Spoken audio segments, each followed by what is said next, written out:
Cérémonie de remise des clés de l'ex-résidence de l'ancien Premier ministre Sidi Touré au BGDA pour en servir de bureau pour le BGDA. J'espère que M.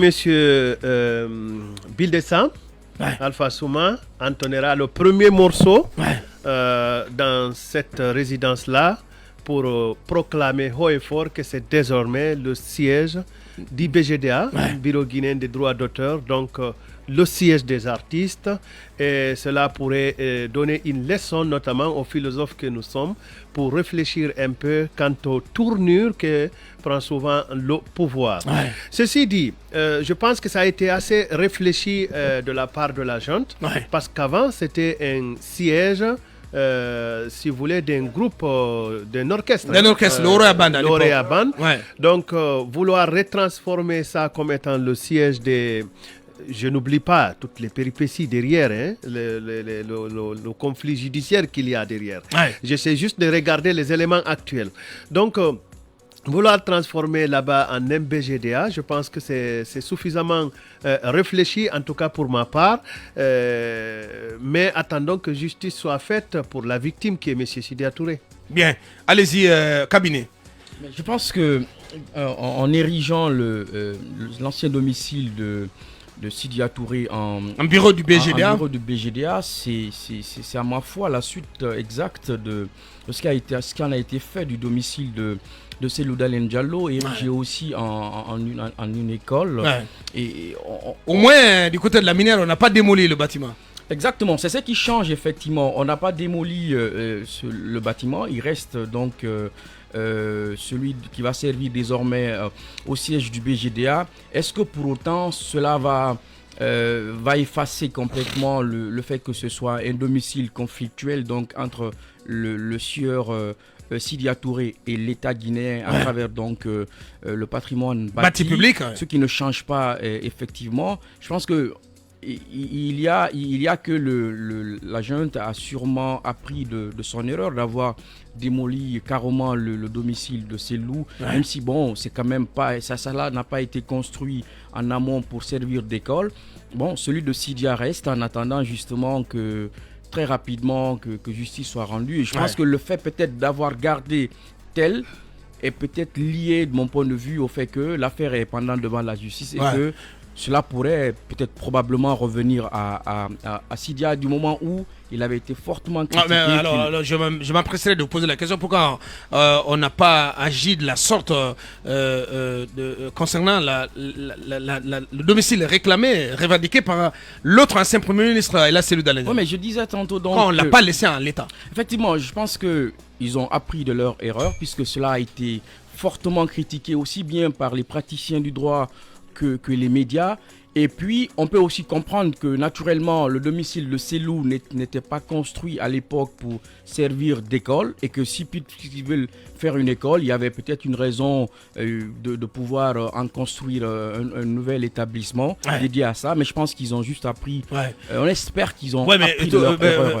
L'équation qui est toujours évoquée, c'est celle plutôt de pourquoi on n'a pas attendu la fin de la procédure judiciaire pour avancer dans ce dossier. Parce que si les deux affaires sont pendant devant la justice, le minimum qu'on aurait pu faire, c'est d'attendre que ces procédures soient vidées jusqu'à leur terme pour soit démolir d'une part ou définitivement affecter d'autre part le bâtiment au BGDA. Ça reste un problème. Idéalement, c'est ce qui aurait dû se faire, puisque l'État ne manque pas suffisamment de lieux, même si on nous argue que l'État n'en a pas suffisamment d'ailleurs et qu'il y a des ministres même qui ne sont pas... C'est une réalité, c'est un problème, l'État n'a pas de bâtiment. C'est une réalité. Je pense que le fait que... La preuve, c'est que notre cher ami Moussa Tatakourou, il galère, il n'a pas de bureau. Ben voilà, il faut qu'on trouve rapidement un bureau pour monsieur le directeur général Moussa Tatakourou. Bien sûr. Voilà, pour qu'il fasse, il mette de l'ordre rapidement dans ce secteur assez Là-dessus, d'ailleurs, le patrimoine, selon nos informations, n'est pas en train de l'aider. le patrimoine l'a envoyé valdinguer en lui demandant d'aller chercher lui-même un bureau à la cité chemin de fer, sauf qu'il n'y en a pas. Non, je pense qu'il faut... Mais vous savez, ce que vit aujourd'hui notre Tatakourou national est celui que beaucoup de gens ont connu depuis l'avènement du CNRD. Ouais. Vous avez encore des institutions qui restent... sans localisation géographique. Ouais. Je crois qu'il faut... Sans bureau fixe. Sans bureau. On a créé, vous savez, même hier, on en parlait. On a créé l'office d'identification de l'état civil. Ouais. On ne sait pas où est-ce qu'il va être. Ouais. Alors qu'il y a... Beaucoup de contestations là-dessus. Exactement. Vous en avez assez Madame comme Touré, vous avez vu ce que je vous ai transmis. Voilà, n'est pas du tout d'accord sur ce que vous avez dit, mais c'était notre paire de manches. Voilà. Okay, on y reviendra. Ça marche. Bien. Oui, vous dites... Très rapidement. Le ministère de la Culture, est-il en location ou bien dans un bâtiment de l'État? Parce que je ne connais pas le siège. Je me pose juste la question. C'est sur la corniche vers le port. Oui, c'est un bâtiment de l'État. Ah, un bâtiment de l'État, ok, merci. Mais c'est un grand bâtiment d'ailleurs, mais je ne sais pas s'il n'est pas en capacité d'abriter le BGD. Allez-y, Mamadouri. Que dire? Je pense pour moi, il y a un paradoxe dans l'affaire de domicile de Sidya Touré, parce que si on veut faire la justice, on estime que le domaine appartenait à l'État et il se trouve qu'à l'époque, le domaine avait été affecté à un orchestre, selon ce que je sais, et on a vu les membres de cet orchestre-là sur les médias dire qu'effectivement, c'est à eux que reviennent ces lieux et que Sidya l'avait illégalement soustrait de leur propriété et la lui est offerte en parlant de cette terre-là. Malheureusement, on prend les mêmes lieux, on donne au BGDA, alors que les membres de l'orchestre existent, l'orchestre lui-même existe. Est-ce qu'on a atteint l'objectif de soi-disant faire rétablir les gens dans leurs droits? Je pense que de ce point de vue déjà, on est à côté de la plaque. Maintenant, deuxièmement, Sidya Touré a porté plainte au même titre que Selou Dalein Diallo par rapport à ce qui est arrivé à sa maison.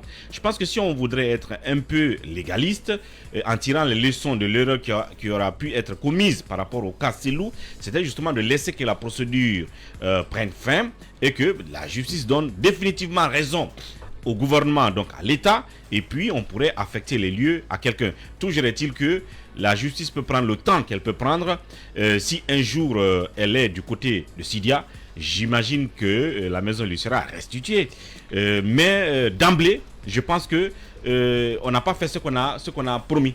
Parce que dans la logique des faits, les lieux auraient peut-être dû être remis peut-être à cet orchestre-là. Je ne connais même pas le nom, j'oublie. L'Oreaban. Mais pourquoi cela n'est pas fait? C'est plutôt BGDA. On remet la maison. La maison. Est-ce que l'Oreaban existe-t-il toujours? En tout cas, ses membres existent. Et en parlant du ministre de la Culture, j'imagine que ça va être psychologiquement une journée dure pour lui. Même si, du fait de sa fonction, qui fait qu'il devra obligatoirement aller en ces lieux aujourd'hui, installer le BGDA. Mais psychologiquement, je pense que ça va être une mauvaise journée pour lui, sauf s'il est insensible à son passé, à sa conviction d'alors et tout le reste, mais ça va être une journée assez dure pour lui. Pourquoi pas, voilà, un drame même. Il faut des balais qui réagissent aussi dans cette émission. Si l'arbre savait ce que lui réserve la hache, il ne lui fournirait pas le bois de son manche. Heureusement que tout ça permet de se découvrir, de se connaître, voire mieux se connaître. Écrit Fodé Baldé, voilà. Habib Marwan qui s'intéresse aussi, qui réagit. Il faut tout de même féliciter Bill de Sam qui s'est battu pour préserver le bâtiment de Sidya.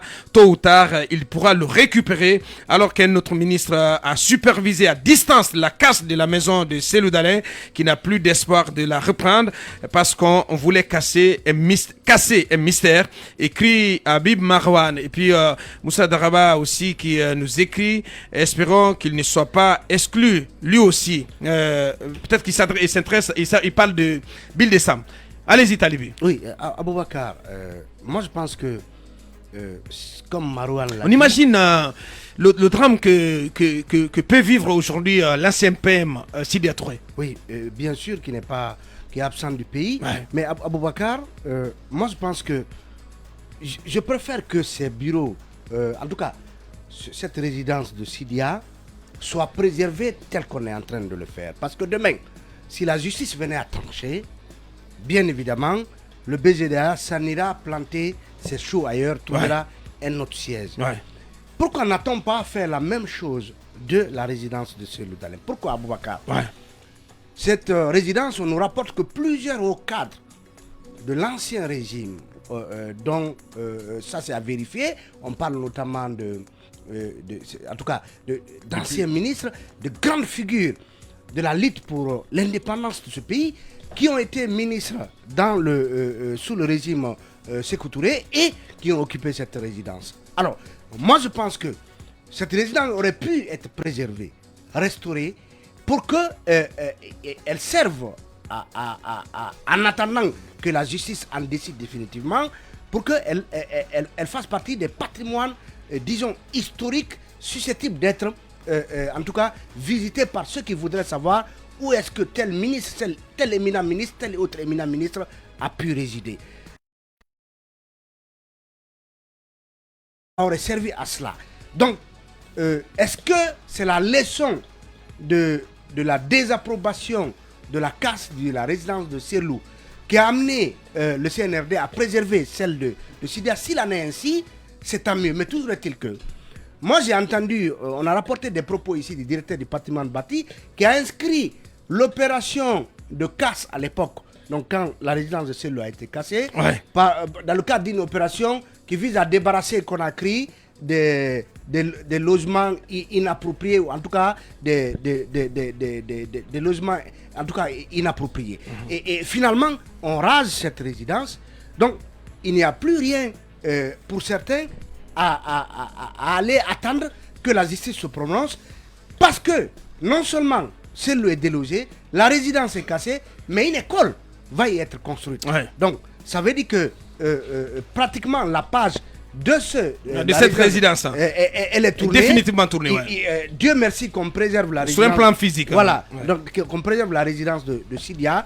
Et comme Cabinet l'a dit, Bill de Sam avait ses habitudes en ces lieux. Ouais. Dans quel état il va être aujourd'hui? Ouais. Moi, je pense que il y a eu beaucoup de conflits dont on aurait pu se passer pendant cette transition. Et cela vous reste justement dans la chair, parce que une telle résidence, vous y avez vécu, vous avez vécu des années importantes de votre vie, vous en avez partagé les lieux avec plusieurs dizaines ou de milliers de vos citoyens qui vous ont rendu visite là. Quand ça se passe comme ça, on va espérer que la justice planche en toute indépendance, ouais, pour dire, parce que bien que on annonce la construction d'une école sur le site de la résidence de Cellou, mais la justice peut toujours se prononcer. Ouais. Si jamais elle donnait raison à Cellou, je pense que Cellou Dalein devra avoir la hauteur, ouais, d'y renoncer, puisque finalement on y aura bâti une école. Mais ouais, pour la jurisprudence, ouais, désormais ça servira à l'État de savoir que on ne peut pas casser une maison pendant qu'elle fait l'objet d'un litige, ouais, devant la justice. D'un conflit devant la justice. Allez-y, vraiment sur l'e-consumat. Abaka, j'ai beaucoup d'interrogations. Ouais. La justice qui devait être notre boussole, elle est où aujourd'hui? Ouais. Rappelez-vous du cas d'Amaro qui a été renvoyé de sa maison en bail du côté de la minière, ouais, comme un malpropre. Aujourd'hui occupé par un ministre. Un ministre de la République. Ouais, bien sûr. Mais c'est le cas également de la dame, la coordinatrice du RPG du côté de Dixine. Ouais. Aussi, la mamie, oui, Nantou Chérif. Ouais, ouais. Le ministre, l'ancien DGA du patrimoine bâti, ouais, Mounir Sissé, ouais, que nous journalistes avons eu le plaisir d'occuper cette maison. Ouais. C'est des trucs aujourd'hui. Ça fonctionne encore? Oui, mais il y a la maison de la presse là-bas. Je sais pas. À l'ancien domicile, ouais, en tout cas encore en bail avec l'État. Personnellement, j'y ai pas mis les pieds, voilà, je sabote pas du tout. Et hein, c'est là où on a été pris la piège. Pas du tout voilà, mettre les pieds. Moi, je suis jamais venu encore, ouais, ouais, parce que peut-être qu'à la différence, Lincoln, personnellement, je souhaite pas y aller. Non, mais je souhaite pas y aller. C'est mon droit, monsieur. Je souhaite pas y aller. À Kumba aussi, voilà. Je souhaite pas du tout y aller. Pour le moment, je suis pas. C'est une maison conflictuelle. Mais peut-être qu'à la différence, je n'irai pas jusqu'à parler de cadeaux empoisonnés, mais je n'en veux pas, honnêtement. La différence, c'est que je n'en veux pas. Mounir, lui, n'a pas été en justice. Il n'a pas saisi la justice, et donc il n'y a pas une action judiciaire qui aurait dû amener l'État à attendre que la justice en délibère avant de décider de l'usage qu'il faut qu'il faille en faire. Mais Talibé, maintenant, la résidence de Cellou et de Sidia, justement, font l'objet d'une procédure judiciaire. Effectivement. Talibé, c'est là Kabi, la réalité. que Mounir, Nantou Chérif ou Damaro saisissent ou pas la justice, on devrait quand même revoir ces contrats de bail. C'est très important. Et la justice devait se lever pour dire que stop par rapport à cette procédure. On parle maintenant de Cellou et de Sidia. Mais attendez, depuis 5 mois, pourquoi cette affaire ne connaît pas, ou ces affaires ne connaissent pas leur épilogue à la Cour suprême qui est ici en Guinée? Non, mais c'est tout simplement classé, sans suite. Oui, non, mais c'est pas dit. C'est pas dit. C'est l'impression que j'ai. Abakar. Parce qu'il n'y a aucune avancée depuis que le dossier est au niveau de ces instances-là. Mais après, aucune évolution. Mais après ça, combien de dossiers du côté de la Cour suprême, c'est-à-dire ont connu des traitements rapides? Pourquoi ces dossiers sont classés? Pourquoi on ne communique pas? Ou bien ces dossiers sont politisés? C'est la question qu'il faut se poser. On a affaire à la justice. Et aujourd'hui, quelqu'un au moins devrait se lever pour dire stop par rapport à ce qui se passe, respecter les procédures. Sinon, la justice, quand même, peut trouver une autre voie pour régler tout cela. C'est pas normal ce qui se passe.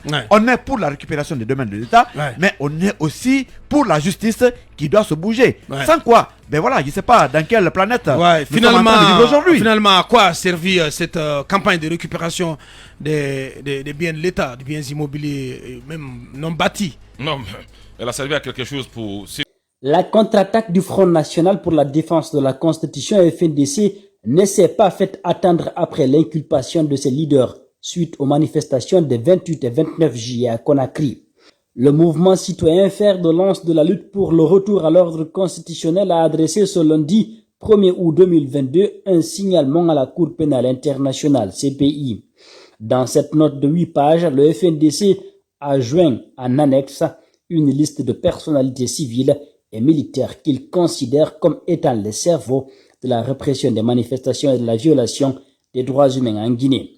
En tête, le colonel Mamadi Doumbouya, président de la transition. africaguinée.com propose sur son site les noms de ces personnes se trouvant sur cette liste.